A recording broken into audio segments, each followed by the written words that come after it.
Benoît était le fils du seigneur du château de Bonnac.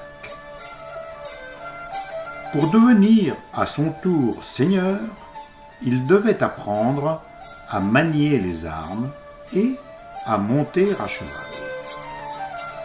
Benoît était malheureux, car il détestait se battre.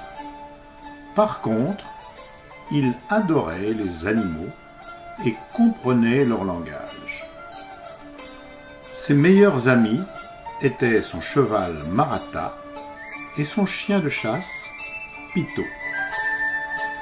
Pito lui avait confié qu'il avait horreur de la chasse et qu'à cause de cela, les autres chiens ne l'aimaient pas. Un matin, alors qu'il venait tout juste d'avoir 16 ans, son père le fit venir et lui dit :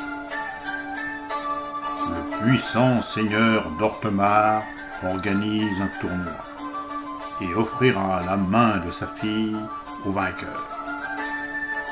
Remporte ce tournoi. Nous avons besoin de cette alliance pour mieux protéger notre château contre les brigands. L'avenir de Bonnac en dépend. » Benoît était désespéré. Comment remporter ce tournoi, lui, médiocre combattant, qui ne voulait blesser personne? C'était le jour du tournoi. L'écuyer avait aidé Benoît à revêtir son armure.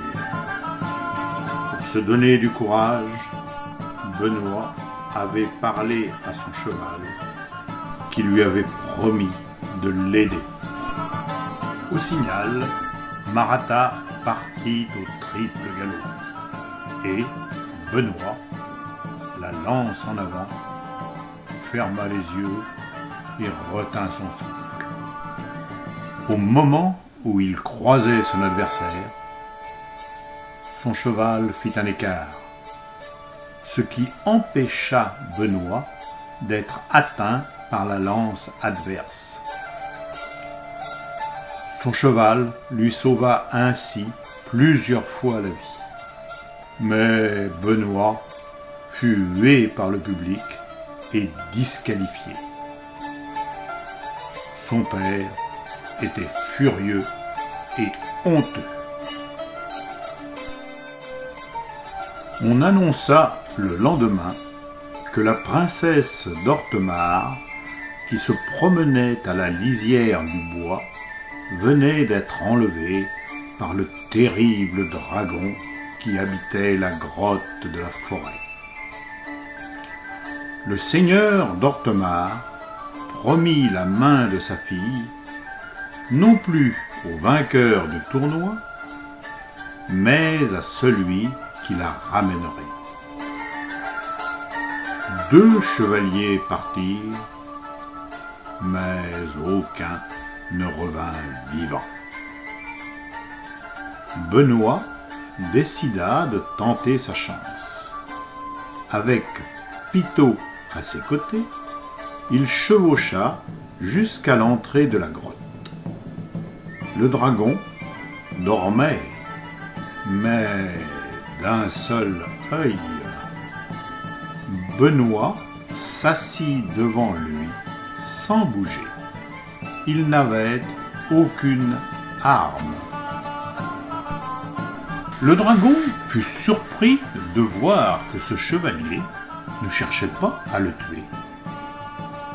Benoît parla alors au dragon et lui demanda pourquoi il avait enlevé la princesse. Le dragon lui expliqua qu'il en avait assez d'être toujours seul et voulait tout simplement de la compagnie. Pito léchait les pattes du dragon et voulait jouer avec lui. Benoît proposa donc un marché.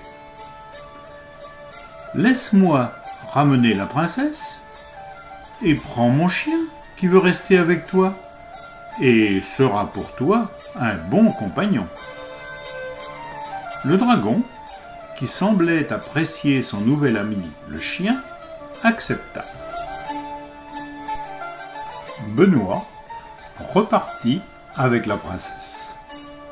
Les deux jeunes gens tombèrent amoureux. Benoît fut accueilli en héros. Il épousa la princesse et sut faire régner la paix et la prospérité au château.